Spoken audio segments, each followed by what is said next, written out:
The Senate is expected to vote on a GOP-led rescissions package this week that would codify $9.4 billion in spending cuts from the federal government, targeting things like public broadcasting and foreign aid from USAID. I spoke with the Speaker of the House, Mike Johnson, on Sunday on what's next on the GOP agenda. Watch. Where does the legislative agenda go now, and are you expecting to do a second reconciliation package later on in the year? We have long planned for at least 2, possibly 3 reconciliation bills, one in the fall and one next spring, that would continue to allow us to do this on a partisan basis where we only need Republican votes and we don't have to drag Democrats along. In addition to that, we will continue to get the country back on a path to fiscal responsibility by rescissions packages that will come from the White House and will enact and claw back spending and eliminate fraud, waste, and abuse in the multiple reconciliation packages and in appropriating at lower levels of funding. All these things will be done while we're codifying more of President Trump's executive order. Joining me now is Kentucky Senator Rand Paul, the chairman of the Senate Homeland Security Committee. Mr. Chairman, great to see you. Thank you so much for being here. Good morning, Maria. Thanks for having me. So let's first talk about the agenda and what you just heard from the Speaker of the House. Now, I know debt was a major problem for you, but ultimately you did acquiesce and got that big, beautiful bill across the finish line in the Senate. I want to get your take on what you just heard, another reconciliation package end of the year where they're going to try to get more spending cuts in there.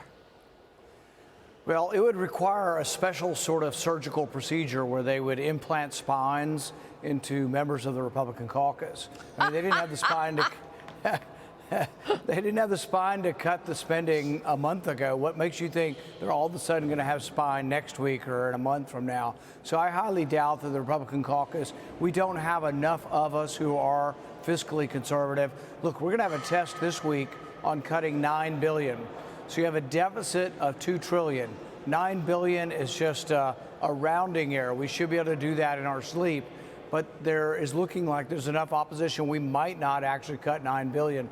So I'm for cutting the $9 billion. I'm for cutting more. I wish the Speaker were right, but I don't think his assessment is correct. So what do you want to do then? I mean, you pushed back hard on the big, beautiful bill. What do you want to see in another reconciliation package then? Well, I think even before you get to that, what you're going to see is a big, beautiful omnibus. You know how conservatives hate omnibuses and these enormous bills? Well, September 30th, that's what's going to happen again. It'll either be a continuing resolution, meaning they just continue the spending levels, or it'll be a big, beautiful omnibus.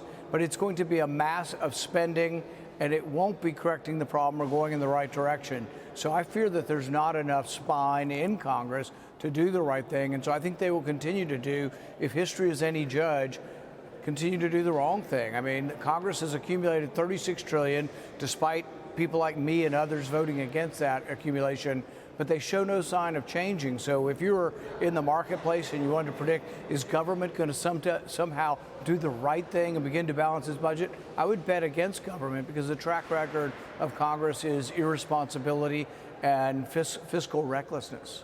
All right, so you voted against the big, beautiful bill, and you said that the request to cut billions in funding to public broadcasting, NPR and PBS, will be very close in the Senate. How are you going to vote on that?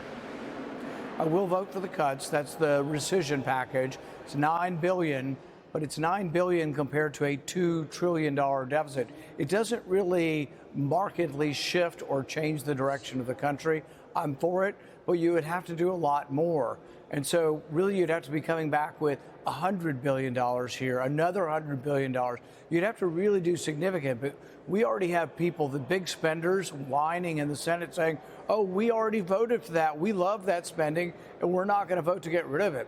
So there's going to be a real big test vote, could be as early as today, on whether or not we, or Congress, or the Senate in general. Now, the House passed this just barely by a whisker. The question is, will the Senate pass it? If the Senate doesn't pass it, frankly, the public needs to get new senators, you know, because if you can't cut $9 billion, my goodness, it has to be done.